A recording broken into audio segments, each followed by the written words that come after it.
नमस्कार, स्वागत है आपका मार्केट टाइम्स टीवी में। मैं हूं आपके साथ आरती सिंह और आप देख रहे हैं देश दुनिया का पहला कमोडिटी न्यूज चैनल।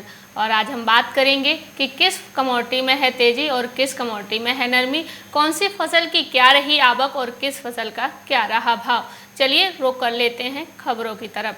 सबसे पहले हम बात करेंगे तेल तिलहन के बारे में। हम आपको बताएंगे कि किसानों को इस बार किस तरह तेल तिलहनों की कीमतें थमने का नाम नहीं ले रही हैं। चलिए रुक कर लेते हैं खबर की तरफ।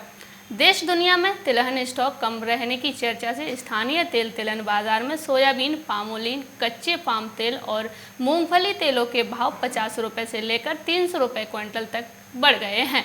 बाजार के जानकार सूत्रों के अनुसार दुनिया भर में तेल तिलहन के स्टॉक की तंगी महसूस की जा रही है। यही वजह है कि मलेशिया में पाम तेल का वायदा भाव 3.5% और शिकागो में सोयाबीन डिगम का भाव 2.5% तक ऊंचा बोला गया है।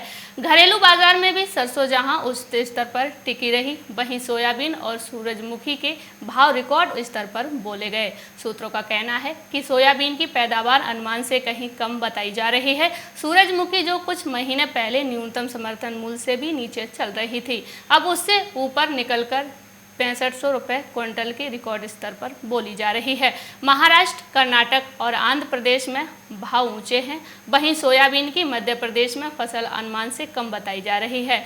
माल की तंगी बनी हुई, दूसरी तरफ सोयाबीन तेल रहित खल की निर्यात मांग का भी जोर बना हुआ है। जानकारों का कहना है कि इसकी घरेलू बाजार में भी अच्छी खपत है, इसीलिए स्टॉक बचाकर रखने की ज़रूरत है, क्योंकि नई फसल आने में 8 महीने का लंबा समय है।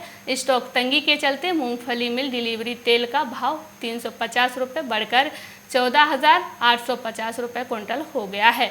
वहीं सोयाबीन मिल डिलीवरी दिल्ली और इंदौर का भाव प्रत्येक 50 रुपये से बढ़कर 12,610 रुपये और 12,310 रुपये क्विंटल बोला गया। सोयाबीन की डिगम कांडला 90 रुपये बढ़कर 11,350 रुपये प्रति क्विंटल हो गया है।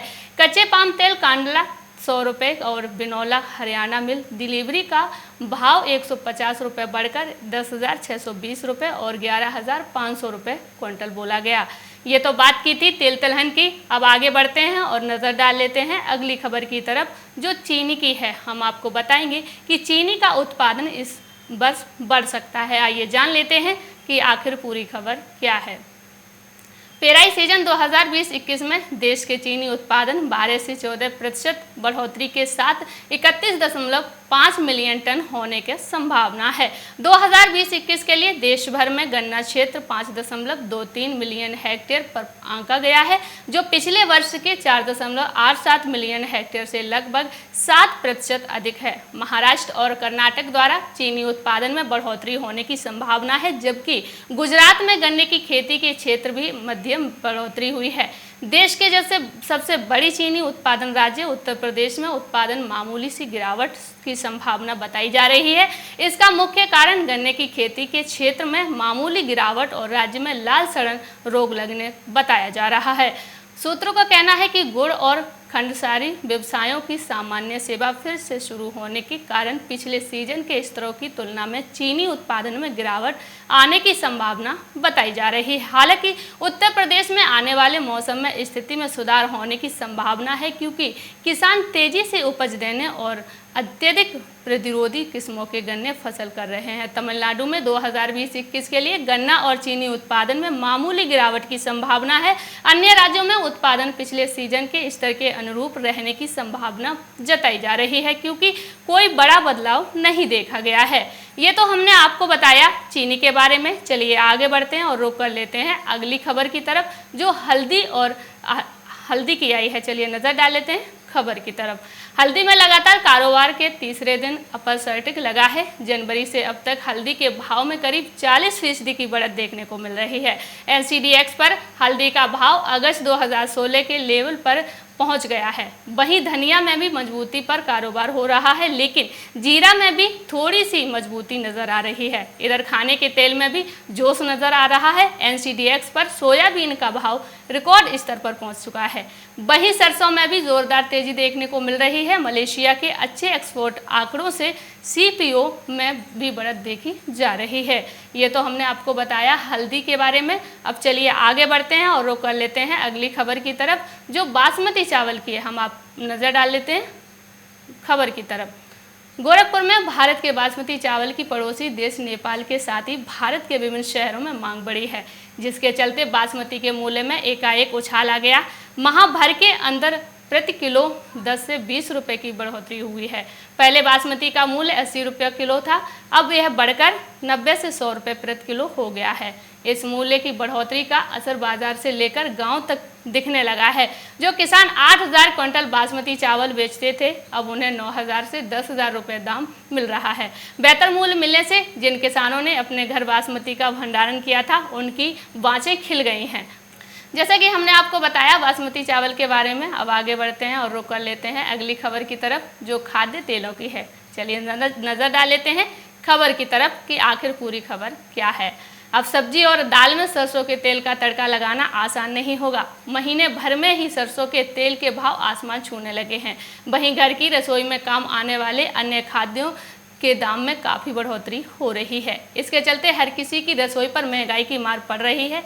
आम लोगों के लिए पूरी पकवान तो दूर की बात है, परिवार को रोटी के साथ सब्जी दाल खिलाना भी मुश्किल हो गया है। हर किसी के घर की रसोई में काम आने वाले सरसों तेल पर महंगाई की भारी मार पड़ी हुई है।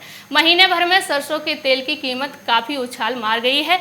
एक महीने पूर्व सरसों का तेल 90 से 95 रुपये प्रति किलोग्राम की दर से मिल रहा था, जो कि अब 140 से 150 रुपये प्रति किलो तक जा पहुंचा है। इसी तरह अन्य खाद्य तेलों पर भी तेजी से महंगाई बढ़ी हुई है। रिफाइंड पर भी प्रति किलो 40 से 50 रुपये की कीमत से बढ़ोतरी हो गई है। इधर सरसों के तेल के साथ अन्य खाद्य तेलों की कीमत में उछाल आने से आम लोगों की मुश्किलें बढ़ गई हैं। गरीब और मध्यम वर्ग के लोग अपने परिवार को सब्जी और दाल भी ठीक तरह से नहीं खिला पा रहे हैं। दुकानदारों का कहना है कि 15 किलोग्राम रिफाइंड की टीन जो एक महीने पहले 1200 से मिल रही थी, वो 1400 की कीमत पर हो गई है। वह अब 2000 से 21 रुपये मिल रही है। चंबल की रिफाइंड की 15 किलोग्राम की टीन एक माह पूर्व 1300 रुपये की मिल रही थी, जो कि अब 2000 रुपये की आ रही है। इसी तरह फॉर्चून कंपनी की रिफाइंड की टीन 1400 रुपये की आ रही थी, जिसकी कीमत अब 21 रुपये तक हो गई ही है। अभी के लिए सिर्फ इतना ही, और अधिक जानकारी के लिए बने रहिए हमारे साथ मार्केट टाइम्स टीवी पर। मार्केट टाइम्स टीवी पर चल रहा है बूझो तो जाने क्विज कॉन्टेस्ट। अब आपके पास मौका है हर रोज इनाम जीतने का। जी हाँ, मिक्सी, ग्राइंडर, मोबाइल फोन और ना जाने क्या क्या। अगर आप मार्केट टाइम्स टीवी के सब्सक्राइबर हैं, तो हर रोज आप जीत सकते हैं मार्केट टाइम्स टीवी पर आकर्षक इनाम। और अगर आपने मार्केट टाइम्स टीवी को सब्सक्राइब नहीं किया है, तो तुरंत सब्सक्राइब करें। मार्केट टाइम्स टीवी पर चल रहा बूझो तो जाने क्विज कॉन्टेस्ट, जिसमें हम हर प्रोग्राम के अंत में पूछते हैं आपसे अर्थव्यवस्था, कमोडिटी बाजार, मंडियों का हाल, शेयर बाजार पर सवाल। सही जवाब देने वालों में से विजेता को लकी ड्रॉ के द्वारा चुना जाता है और उस विजेता को मिलता है मार्केट टाइम्स टीवी की तरफ से पुरस्कार। बस आपको सवाल का जवाब देने से पहले मार्केट टाइम्स टीवी को भी सब्सक्राइब करना है। आज का सवाल है, कौन सा भारतीय राज्य अग्रणी कपास उत्पादक है? आपके ऑप्शन हैं option A Maharashtra, option B Madhya Pradesh, option C Andhra Pradesh, option D Gujarat. जवाब के लिए टाइप करें cotton A, cotton B, cotton C या फिर कॉटन डी। आपको मार्केट टाइम्स टीवी चैनल को सब्सक्राइब करना है और जवाब व्हाट्सएप करना है। आप जवाब व्हाट्सएप कर दें 9953882229 पर। आप में से लकी विजेता जीत सकता है टोस्टर।